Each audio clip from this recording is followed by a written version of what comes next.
वर्ष 2021 में भारत में रॉन्ग साइड ड्राइविंग की वजह से 21,500 सड़क दुर्घटनाएं हुई थी, जिनमें 8,000 से ज्यादा लोग मारे गए थे। सोचिए, 8,000 लोग मारे गए सिर्फ रॉन्ग साइड ड्राइविंग की वजह से। इस हिसाब से प्रतिदिन 22 लोगों की मौत सिर्फ रॉन्ग साइड ड्राइविंग की वजह से हुई थी। वही रॉन्ग साइड ड्राइविंग जिसे हम बुरा मानते ही नहीं है, जिसे हमने स्वीकार कर लिया है। हमारा समाज इसे बुरा नहीं मानता, ट्रैफिक पुलिस वाले भी इसे बुरा नहीं मानते।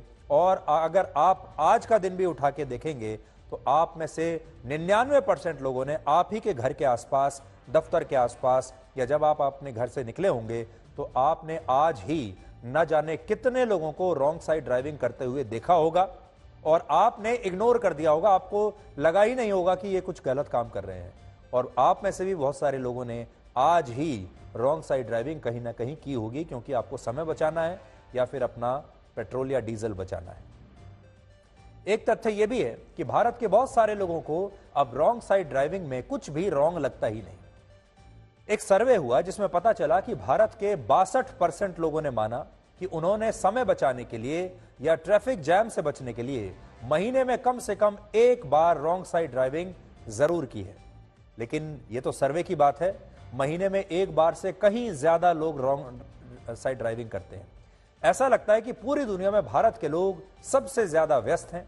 भारत के लोगों का जो समय है वो सबसे कीमती है और पूरी दुनिया में भारत के लोग ही ऐसी स्थिति में हैं जब उनका कहीं पहुंचना सबसे ज्यादा आवश्यक है।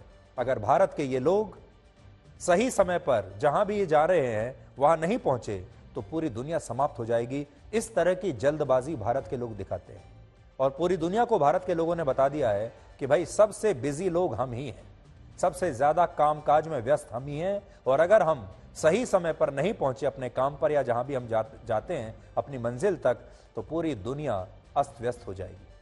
और ये हमारे देश के लोग इतने बिजी हैं कि अगर उन्होंने रॉन्ग साइड ड्राइविंग नहीं की तो उनका करोड़ों रुपए का नुकसान हो जाएगा, देश की इकोनॉमी का भट्टा बैठ जाएगा अगर ये लोग सही समय पर नहीं पहुंचे। इसलिए ये ट्रैफिक के सारे कानून तोड़कर किसी भी तरह से एक फिल्म के हीरो की तरह अपनी मंजिल तक पहुंचना चाहते हैं, क्योंकि ये जानते हैं कि पूरी दुनिया को सुरक्षित करने का जो भार है वो इन्हीं के कंधे पर है।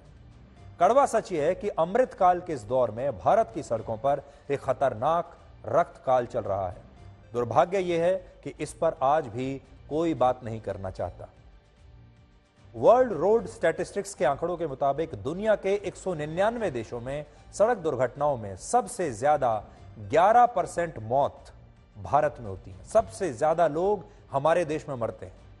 भारत में हर साल औसतन 1.5 लाख, हर दिन 422 और हर घंटे 18 लोग सड़क दुर्घटनाओं में मारे जाते हैं। और भारत की सड़कें पूरे साल लोगों के खून से सनी रहती हैं। फर्क बस इतना है कि वो सड़कों पर जो खून पड़ा हुआ है वो आपको दिखाई नहीं देता। आज जिस जगह पर यह दुर्घटना हुई है, अगर आप अभी भी जाएंगे तो लोग अब तक सब भूल चुके होंगे, जबकि दूसरे देशों में ऐसा बिल्कुल नहीं है। वर्ष 2018 में अमेरिका में 22 लाख सड़क दुर्घटनाएं हुई थी, जिनमें 37,000 लोग मारे गए। हमसे कहीं कम। सोचिए, हमारे यहां 1.5 लाख लोग मारे जाते हैं, अमेरिका में 37,000 लोग मारे गए। जबकि भारत में अमेरिका के मुकाबले काफी कम, सिर्फ 4,67,000 सड़क दुर्घटनाएं हुई। लेकिन भारत में इन दुर्घटनाओं में 1.5 लाख लोग मारे गए। तो फर्क देखिए आप अमेरिका और भारत में। अमेरिका में 22 लाख सड़क दुर्घटनाएं होती हैं, हमारे देश में लगभग 4.5 लाख सड़क दुर्घटनाएं होती हैं, अमेरिका से कम होती हैं। लेकिन 22 लाख दुर्घटनाओं में अमेरिका में सिर्फ 37,000 लोग मारे गए और हमारे यहां 4.5 लाख दुर्घटनाओं में 1.5 लाख लोग मारे जाते हैं हर साल। वर्ष 2018 में ही जापान में भारत के बराबर ही सड़क दुर्घटनाएं हुई, लेकिन जापान में इन दुर्घटनाओं में मरने वालों का आंकड़ा सिर्फ 4,500 था और भारत में यह आंकड़ा था 1.5 लाख। अब आप खुद सोचिए कि भारत में ऐसा क्या है कि हमारे देश में सड़क दुर्घटनाएं तो अब भी दूसरे देशों के मुकाबले कम हो रही हैं, लेकिन मौतों के मामले में हम नंबर 1 पर हैं। इसका सबसे बड़ा कारण है भारत के लोगों में अनुशासन ना होना और हमारे देश के जो लोग हैं वो ट्रैफिक के नियमों का पालन ना के बराबर करते हैं। आज हमारे देश में लोगों के पास लेटेस्ट फीचर्स वाली बड़ी बड़ी गाड़ियां हैं जो कुछ ही सेकंड्स में 100 किलोमीटर प्रति घंटा की रफ्तार पकड़ लेती है। हवा से बातें करने लगती हैं। जब आप गाड़ी खरीदने के लिए भी जाते हैं तो पहले ये पूछते हैं कि ये बताइए इसकी पिकअप कैसी है। फिर गाड़ी के शोरूम वाला आपको बताता है कि आप 5 सेकंड में इतनी स्पीड पकड़ लेगी गाड़ी, 10 सेकंड में इतनी स्पीड पकड़ लेगी, जैसे कि आपको कहीं इसे रेसिंग कार बनाना हो। और आज हमारे पास दुनिया की हर बेहतरीन गाड़ी भारत में उपलब्ध है, जिसमें लेटेस्ट फीचर्स हैं। और इसके साथ ही इन गाड़ियों को चलाने के लिए हमारे देश में 6 से 8 लेन वाली शानदार सड़कें, शानदार हाईवेज और एक्सप्रेसवेज भी लगातार तेजी से बन रहे हैं। लेकिन इन लेटेस्ट फीचर्स वाली गाड़ियों को इन बेहतरीन हाईवेज पर अनुशासन और नियमों के साथ कैसे चलाना है, यह भारत के लोगों को अभी तक किसी ने सिखाया नहीं।